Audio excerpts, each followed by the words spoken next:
नमस्कार, टिंज भारत देख रहे हैं आप। मैं हूं रमेश असिंगटा। हिमाचल प्रदेश बिजली बोर्ड आजकल सुर्खियों में है। पहले 51 पद इंजीनियरों के वो समाप्त किए जाते हैं और उसके बाद ड्राइवरों की अब बारी है। उनकी नौकरी पर बड़ा खतरा मंडरा गया है। कितने पद इसी मुद्दे पर जॉइंट फ्रंट इन्होंने गठित कर रखा है और समय समय पर यहाँ पर आंदोलन भी कर्मचारियों के मुद्दों पर काफी मुखर रहते हैं और लगातार न केवल मैनेजमेंट के साथ बल्कि सरकार के साथ भी अपनी बात को बहुत शिद्दत के साथ रखते हैं, आंदोलन भी करते हैं, ताजा मुद्दा इसी मुद्दे पर बातचीत करते हैं। वर्मा जी, पहले इंजीनियरों की बारी आई, अब ड्राइवरों की बारी। हाँ, यही तो हम बोल रहे थे कि पहले 51 और 81 और अब हमारे पहले दिन 16 के डेट का हमारे 51 पोस्ट जो है डिफरेंट कैटेगरी के STO, XN और SC की खत्म की गई और 80th को एक ऑर्डर आता है जिसमें आपकी 81 पोस्ट ड्राइवर की आपकी खत्म की जाती है और दोनों ऑर्डर फॉर्चुनेट है। और मुझे लग रहा है गवर्नमेंट ऑफ हिमाचल प्रदेश या जो सब कमेटी इसके पीछे बनाई है, जो कैबिनेट सब कमेटी है, अगर उनके पीछे इसके पीछे कॉस्ट रिडक्शन का इशू है, मुझे लग रहा है दोनों जगह कोई कॉस्ट रिडक्शन हो पाएगी जो उनकी मंशा होगी। आप देखेंगे 51 जो पोस्ट एस्टेब्लिश की है आपने एक ऑफिसर को A लोकेशन से B लोकेशन में भेजा तो कॉस्ट सैलरी तो आपको उसको देनी है, तो कॉस्ट कहीं खत्म नहीं हुई। और उसके साथ साथ जो आपके आउटसोर्स कर्मचारी हैं 81 आउटसोर्स, उनका हम देख रहे थे लगभग 12 लाख पर मंथ के हिसाब से उनका जो इम्प्लीकेशन है फाइनल बड़ी कम इम्प्लीकेशन है। तो कहीं ना कहीं जो per month 12 lakh per month, हाँ, दोनों फैसले, तो इससे बिजली बोर्ड के जो आप एक्सपेंडिचर या उससे कोई फर्क पड़ने वाला नहीं है और दोनों फैसले दुर्भाग्यपूर्ण है, ये हमारा मानना है। आपकी मुख्यमंत्री से भी बातचीत हुई है कि इस मुद्दे को आपने उठाया, क्या उनका कहना था कि क्यों ऐसा क्यों कर रहे हैं, बिजली बोर्ड को कर्मचारियों के साथ ऐसा क्यों कर रहे हैं? एक जो हमने पाया जो चर्चा आज सुबह, कल भी हम मुख्यमंत्री कार्यालय थे और सुबह माननीय मुख्यमंत्री से वार्ता हुई, हमें लगा कहीं ना कहीं कम्युनिकेशन गैप है और उनके जो कहीं जो डाटा या रिपोर्टिंग उनको गलत जो बातों से लगा, तो गलत डाटा या रिपोर्टिंग फैक्ट्स उनको दिए जा रहे हैं जिससे निर्णय गलत हो रहे हैं और कहीं ना कहीं निर्णय से सरकार की भी किटड़ी हो रही है, जिसका जैसा आप आज देख रहे हैं।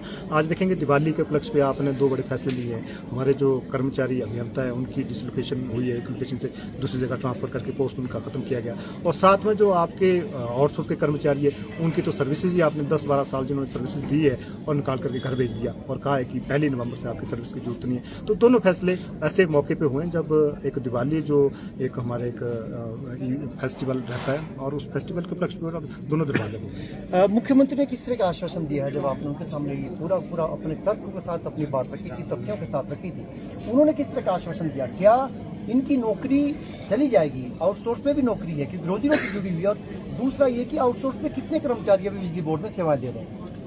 इसमें मैं कहना चाहूँगा जो माननीय मुख्यमंत्री ने कहा, उन्होंने तो ये कहा कि मैं मामले को देखता हूँ, रिव्यू करता हूँ, मैनेजमेंट से बात करता हूँ और अभी हम यहाँ वेट ही कर रहे हैं और लोकेश जी हमारे कन्वीनर ज्वाइंट फ्रंट के साथ है और मैनेजमेंट जैसे मीटिंग फ्री होती है हम वार्ता करेंगे और माननीय की ओर से क्या डायरेक्शन आई है तो अपडेट करेंगे। पर एक चीज़ मैं कहना चाहूँगा, आज जो हमारे 3119 या 3120 जो आउटसोर्स के कर्मचारी डिफरेंट करेंगे, अभी आपने क्या कर दिया, स्मार्ट मीटरिंग कर दी जो पूरे स्टेट में आप कर रहे हैं, अभी साउथ जोन में आपने की है, तो वहाँ हमारा लगभग 700-800 जो बिलिंग पे स्टाफ काम कर रहा है, कमर्शियल उस पर काम कर रहा है। तो अभी आपने ड्राइवर निकाले, कल आपका कमर्शियल में स्टाफ वही बाहर जाएगा, परसों आपका जो क्लास 4 नीचे हो जाएगा। तो कहीं ना कहीं अगर पहल अगर रुकी नहीं तो एंडलेस होगी और नीचे जो हमारा आउटसोर्स का कर्मचारी है धीरे धीरे आपका सारा बाहर जाएगा। तो इस करके हमारी समझ है ज्वाइंट फ्रंट की कि जो हमारे जो ड्राइवर अभी निकाले हैं हम संजीदगी से इनके साथ खड़े हैं और इनकी लड़ाई लड़ेंगे और हमारी कोशिश रहेगी कि ये साथी बिजली बोर्ड में कंटिन्यू करें। आपके पास आएंगे लोकेश जी, आपके पास आते हैं क्योंकि आप कन्वीनर है। क्या आपकी समझ है ये हो क्या रहा है बिजली बोर्ड में? ये कर्मचारियों की एक तरह से अधिकारियों की या तो पद समाप्त किए जा रहे हैं या तो कर्मचारियों को हटाया जा रहा है, ये छटनी बिजली बोर्ड ही निशाने पे क्यों?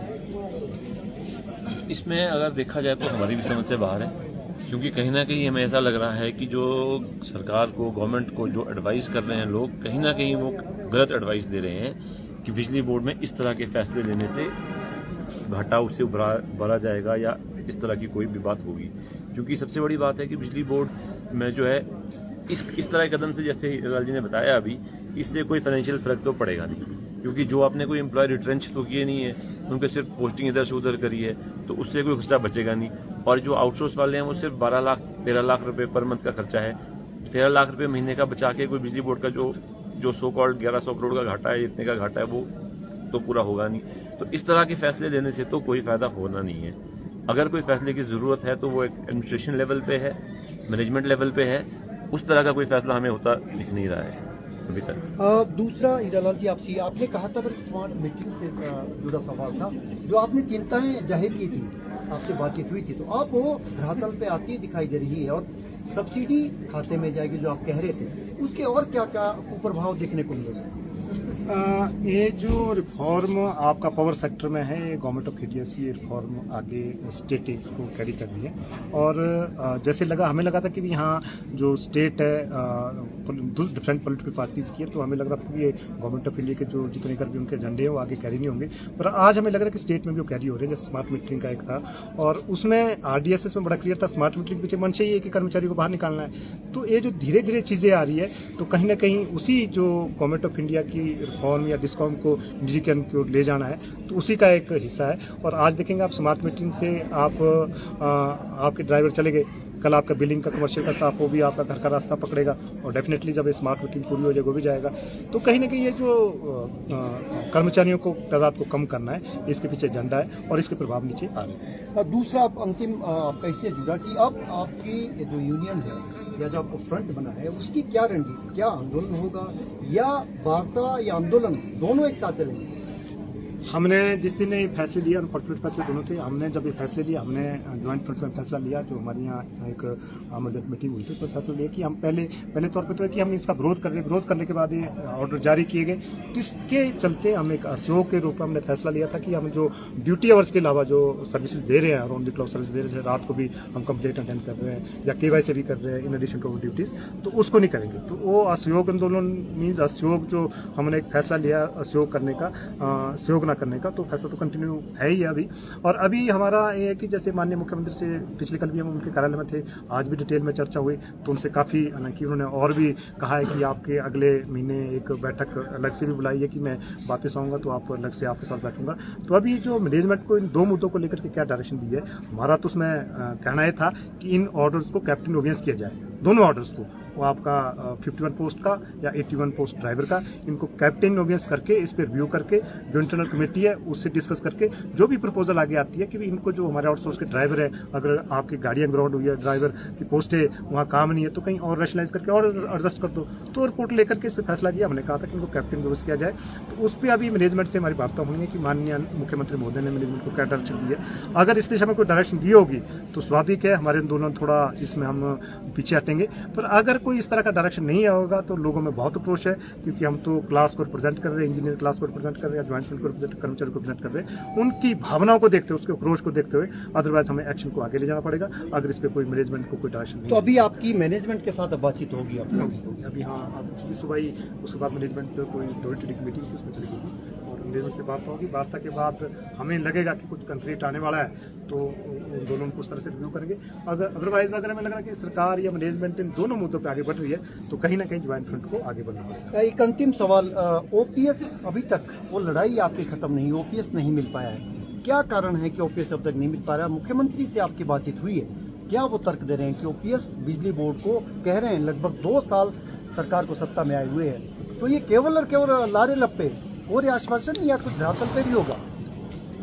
OPS के मुद्दे पे तो आप मीडिया के साथ ही काफ़ी समय से जुड़े रहे हैं और आपने देखा इसी प्रांगण में बड़े बड़े आंदोलन भी हुए जिसमें हज़ारों, मोर देन 10-12,000 लोग कर्मचारी पेंशन से यहाँ आए, और उस बीच में सरकार की ओर से क्या क्या बयान है उससे भी आप भलीभांति परिचित है।